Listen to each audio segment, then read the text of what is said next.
Hi viewers, Big Boss season 8 అయితే ప్రారంభమైపోయింది. So ఈసారి హౌస్‌లోకి చాలా కొత్త మొహాలైతే ఎంట్రీ ఇచ్చేసాయన్నమాట. ఆదివారం ఎపిసోడ్‌లో హోస్ట్ కింగ్ నాగార్జున ఒక్కొక్కరిని ప్రేక్షకులందరికీ పరిచయం చేసి ఇద్దరిద్దరినైతే హౌస్‌లోకి పంపించేశారు.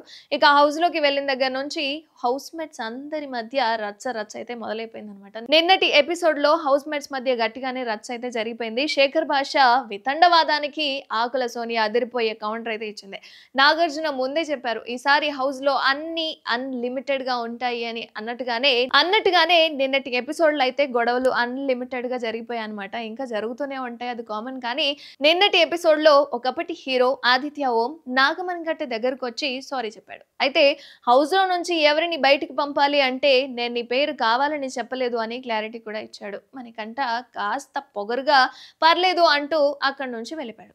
ఆ తర్వాత నిఖిల్ మణికంఠతో మాట్లాడాడు అనమాట. ఏమని అంటే, ఆదిత్య ఓం పెద్దోడు, సారీ చెప్తే అలా గౌరవం లేకుండా మాట్లాడకూడదని ఏదో చెప్పాడు. ఏం చెప్పాలో ఎలా ఆడాలో నాకు తెలుసు అని, ఎవరి సలహాలు అక్కర్లేదు అని పంచ్ ఇచ్చేశాడు నాగమణికంఠ. ఆ తర్వాత శేఖర్ భాషతో కలిసి కొంతమంది ఆరెంజెస్ తో క్యాచ్లు ఆడడం అయితే ఆడుకుంటూ సందడి చేస్తూ వచ్చారు. సో ఎవరైతే ఆరెంజెస్ తో ఆడుకుంటున్నారో వాళ్ళెవరూ కూడా వాటిని తర్వాత ముట్టుకోకూడదు అని చెప్పేసి సోనియా చెప్పడంతో, తినే ఫుడ్ తో ఆటలాడడం ఏంటి అని ఫైర్ అయిపోయింది సోనియా.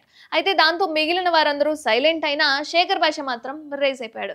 బిగ్ బాస్ రూల్స్ లో ఫుడ్ తో ఆడుకోకూడదు అని ఎక్కడైనా రాశాడా, లేదా ఆరెంజెస్ తో ఆడుకోకూడదని రూల్ ఎక్కడైనా ఉందా అంటూ వాదనలు అయితే మొదలు పెట్టడం కొనసాగించేశాడు. నీకు ఇచ్చిన ఫుడ్ నువ్వు కింద పడేసి తొక్కు, డ్రైనేజ్ లో పడేసుకో, లేదా టేబుల్ మీద పెట్టుకో, కానీ అది వేరే వాళ్ళకు తినడానికి అసలు ఇవ్వకూడదు అని చెప్పి సోనియా డైరెక్ట్ గా పంచ్ చేసింది అనమాట.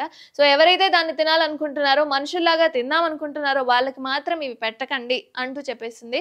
సో గట్టిగానే ఇచ్చిపడేసింది అనమాట సోనియా. మొత్తానికి బిగ్ బాస్ కి సంబంధించి చాలా అన్లిమిటెడ్ రచ్చ రచ్చ అయితే కొనసాగేలా కనిపిస్తుంది. సో ఇంకా అప్డేట్స్ చాలా ఉన్నాయి కాబట్టి